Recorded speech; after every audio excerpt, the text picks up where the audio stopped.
Hi, welcome to Ride Alongside. Today we're talking about the microSHIFT adventx 10-speed drivetrain system. Let's take a look.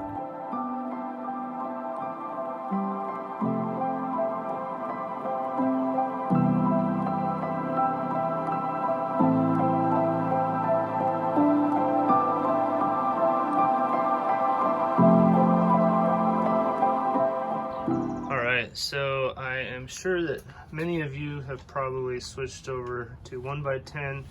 I've had a lot of views of the video that I put up earlier this year, and after 8 months and 700 miles, I'm ready to do a full review on the adventx system. So we've got the adventx rear derailleur, we got the 11 to 48 cassette, and then we also have the shifter up on the bars. I guess we'll start with the cassette since that is an item that wears out very quickly. I've experienced some 12-speed cassettes that have not shifted very well after only a few months and only a couple hundred miles. And while you might say that's a fluke, I've actually found it to be more common with a lot of lower end stuff. Especially from SRAM, that is my experience. I know I've talked to others that haven't had that experience. They've had great results with SRAM, so I don't know if it's finicky about the cable tension that loosens up very quickly over those first few months or what it is, but it definitely seems more finicky. This is not. I set it up, and with the new cable, there wasn't very much cable tension that I had to pull out, but I did that with the shifter. There's only a few clicks that I needed to actually do, and it is shifting very well still, especially in these upper cogs. I use this section of the cassette a lot more, especially these single speed ratio cogs. I'm a single speeder through and through. I love single speed, but I wanted to test this out, and I like riding to the trailheads, and it takes me a lot longer to get to the trailheads through town without this part of the just these few gears here, whatever this is, 11, 13, 15, something in that range. The 17 through 21 are the typical cogs I would use with a 32 tooth up front for single speed. So those ones are getting worn out, and I can't say anything bad. They're still shifting just fine. They're just a little bit more clunky after 700 miles on those middle cogs, and it's not bad at all. It's just a little bit slower, a little bit more clunky, and I'm going to continue riding it until it won't shift at all. This is an all steel cassette. They make a version with the aluminum cogs, which is what I'm actually going to talk about when I do some comparison with other systems out there. One thing you can probably see right here, but it fell real hard on the adventx derailleur. And now this is all metal, as you can see. There are some plastic parts like this clutch lever switch, as it might be, but everything else is metal. One reason I bring that up is that I was a little bit worried that it would be damaged somehow and not function correctly, and actually it wasn't shifting right after that, but I took a look, and sure enough, it was the derailleur hanger, actually, not the actual derailleur. So I just bent that back into place. If you put a 5mm hex wrench in here and you just pull out a little bit, if it's been pushed in, sometimes it can get pulled out as well. So you'll just have to look and see how this derailleur hanger is sitting, if it's still parallel or if it's pushed in or pulled out one way or another. But often it gets pushed in, especially when you hit your derailleur on rocks or take a crash or something. So I knew that already, pulled it out a little bit, and it was shifting perfectly again. That's something I definitely wanted to bring up, because that derailleur is very durable. Speaking of that derailleur, the only other thing I can say about this system that is not necessarily wearing out, but something that isn't as great as other systems out there, is this clutch. It is just a little bit, you can hear it, it's actually got those pawls in there, and I talked about that before. It's gotten a little bit louder, it seems, but I might be able to pack that with grease again and make it quieter, but I don't mind it at all. I don't notice it at all on the trail. That sound doesn't even register with me. I don't know if it's making it or not. I also have, you know, the Industry 9 Hydra hubs, so it's kind of a similar sound, right? But I don't notice it at all, but it isn't quite as strong of a clutch as other systems out there on the market. SRAM and Shimano seem to be a little bit of a stronger clutch. And I could probably tighten that up, but I haven't for the purposes of testing and this video. So I may pack it full of grease, I may tighten it up, but haven't wanted to yet, just to show you guys what it's like after all these months and all these miles. So that's that. That being said, I haven't really had much chain slap that I've noticed on the trail, even in these smaller cogs. You can hear it right there. You hear that ratcheting? So, yeah, I haven't had the chain fly off the chainring either. That's the Wolf Tooth Drop Stop A PowerTrac oval chainring for the Shimano XT crankset that I have on here. So that's another part of the system. The other thing is that this KMC chain, this is the X10 chain from KMC, and I've been a huge fan of them for many years.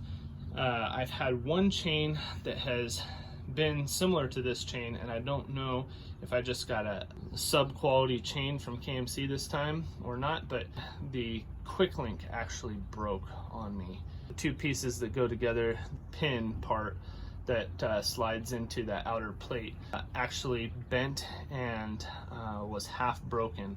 So I checked it out, and the pin actually broke off of the opposite plate. I was very surprised. I've never had that happen ever.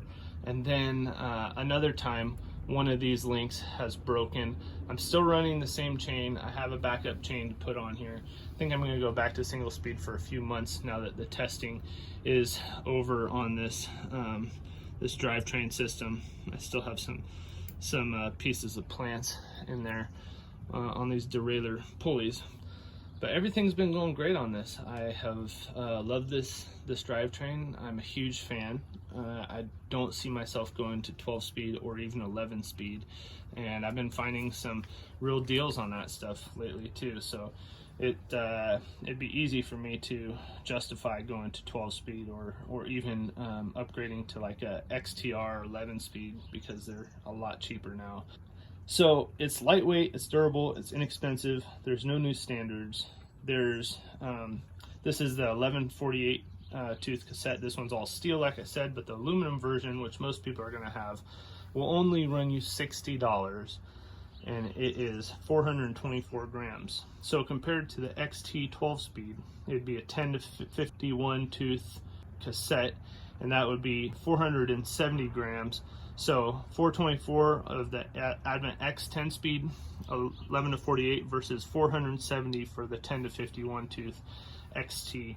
And the XT will cost you over $100 more. It's about $165 currently in August of 2021. So SRAM GX would be a 10 to 50 cassette, and that would weigh 448 grams. So again, that's like another 24 grams heavier than the adventx cassette, and it would run you $215.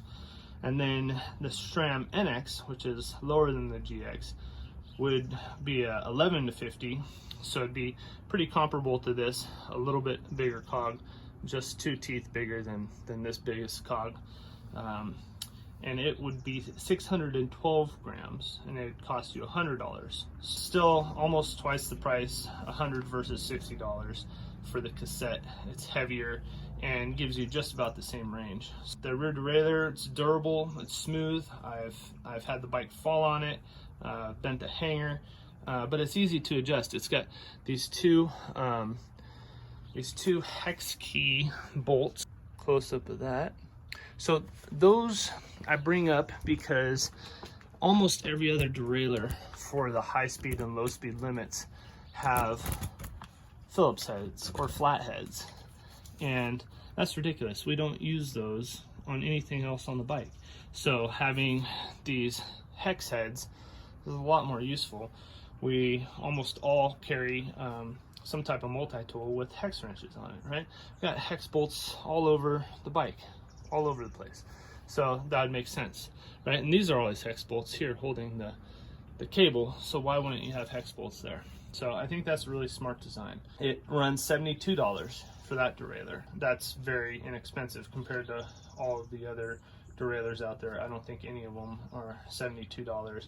Maybe if you got them used, you could get them for that, but $72 new is an amazing price to pay for a great derailleur. The shifter, I don't know if there's much to say about the shifter. It's fine, it's great, I love it. You can actually click through 1, 2, 3, 4 gears, so it's pretty good. And then these are all singles, so 1, 2, 3, 4, which is great.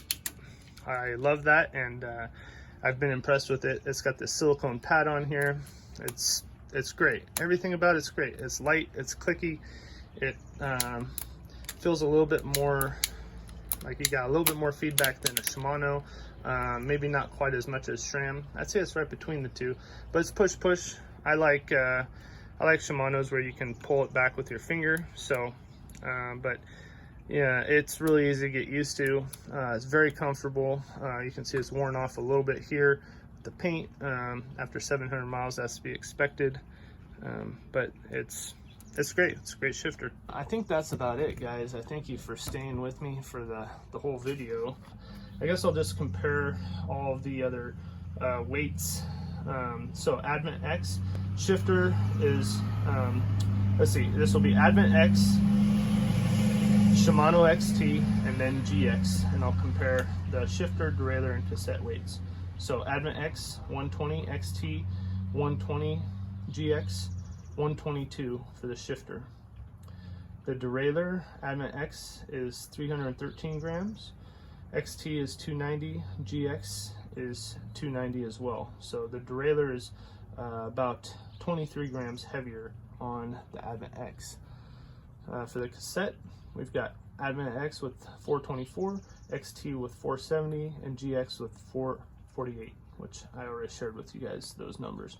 So for the totals, we have for those three different components, 857 for adventx, 880 for Shimano XT, and 860 for SRAM GX. And I know that you do get a little bit wider range on those ones, but they do have a new standard. The XT cassette is on the micro spline for their 12 speed, and the GX is on the XD free hub driver for the SRAM GX. So in order to get those wider ranges, you need a different hub standard, and I could get them all for this Industry 9 Hydra hub if I wanted to, but I don't. I like this. I really like it, and you know what? It's really inexpensive. $60 to replace this. Are you kidding me? $60 for a cassette that weighs less than the 12-speed wide range cassettes for 11 to 48. It's amazing. It's incredible. For somebody who wears out the single speed cogs so fast like I do, that's great. I could have a bunch of them as backups. All right, so that is the adventx 10-speed drivetrain system after about 700 miles and 8 months. It's been a long time coming, but I really wanted to give some hard testing, make sure that this drivetrain system is what I think it is, and it is. It's great. I love it, and I highly recommend it. It's a great way to spend very little cash to get a very high quality system with wide range that's pretty lightweight and very durable from what I can tell. Well, I'm Nick from Ride Alongside. Thanks so much for watching. We'll have more videos for you real soon.